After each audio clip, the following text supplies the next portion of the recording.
திருப்பதியில் உள்ள ரகசிய தங்க கிணறு பற்றி தெரியுமா? ஆந்திர மாநிலத்தில் உள்ள சித்தூர் மாவட்டத்தில் அமைந்துள்ளது திருப்பதி ஏழுமலையான் கோவில்.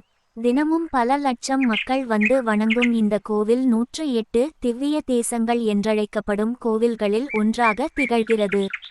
கி. மு. 400 முதல் 100 வரை ஆண்டில் எழுதப்பட்ட தொல்காப்பியத்தில் இந்த கோவிலை பற்றிய குறிப்புகளை நம்மால் அறிய முடிகிறது. பல சிறப்புகளோடு மிகவும் பழமை வாய்ந்த இந்த கோவிலில் 2 தங்க கிணறுகளுள்ளன.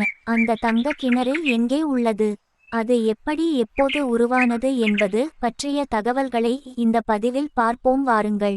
ஸ்ரீ தேவி பூதேவி சமேதராக விஷ்ணுவின் அவதாரமான பெருமாள் திருவேங்கடத்தில் குடிகொண்டார்.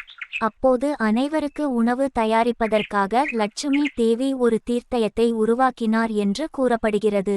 அந்த தீர்த்தமே லட்சுமி தீர்த்தம் என்றும் ஸ்ரீதீர்த்தம் என்றும் அழைக்கப்பட்டது. அதே போல பூதேவியும் ஒரு தீர்த்தத்தை உருவாக்கினார், அதுவே பூதீர்த்தம் என்று அழைக்கப்பட்டது. காலப்போக்கில் இவை 2 மண்ணுக்குள் புதைந்து போனது. பல வருடங்களுக்கு பிறகு பெருமாளுக்கு பூஜை செய்ய உகந்த பூக்களை கொண்ட ஒரு தோட்டத்தை உருவாக்க முற்பட்டார் ஒரு இளைஞர். அப்போது அவர் குழி தோண்டுகையில் ஸ்ரீதீர்த்தத்தையும் பூதீர்த்தத்தையும் கண்டறிந்தார். ஆனால் அந்த இளைஞரின் காலத்திற்கு பிறகு மீண்டும் அந்த 2 தீர்த்தங்களும் சிதிலம் அடைந்தன. அந்த இளைஞரின் புண்ணியத்தால் அவர் அடுத்த பிறவியில் தொண்டைமான் சக்கரவர்த்தியாக பிறந்தார் என்று கூறப்படுகிறது. அதன் பிறகு அவர் திருமலை கோவிலை கட்டமைத்தார்.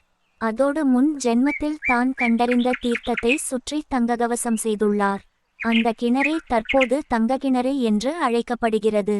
உலகில் தங்கத்தால் அலங்கரிக்கப்பட்ட ஒரே கிணறு இது மட்டுமே என்று கூறப்படுகிறது. கிட்டத்தட்ட 33 ஆண்டுகளுக்கு முன்பு இந்த கிணற்றின் நீர் பயன்படுத்துவதற்கு எதுவாக இல்லை என்பதால் இந்த கிணறு அரசால் மூடப்பட்டது. ஆனால் பகவானின் அருளால் கடந்த 2007 ஆண்டு இந்த கிணற்றின் நீரானது பயன்படுத்துவதற்கு எதுவாக மாறியது என்று கூறப்படுகிறது. இந்த தங்க கிணறில் உள்ள நீரை கொண்டு தான் ஏழுமலையானுக்கு வெள்ளிக்கிழமைகளில் அபிஷேகம் நடப்பதாக கூறப்படுகிறது.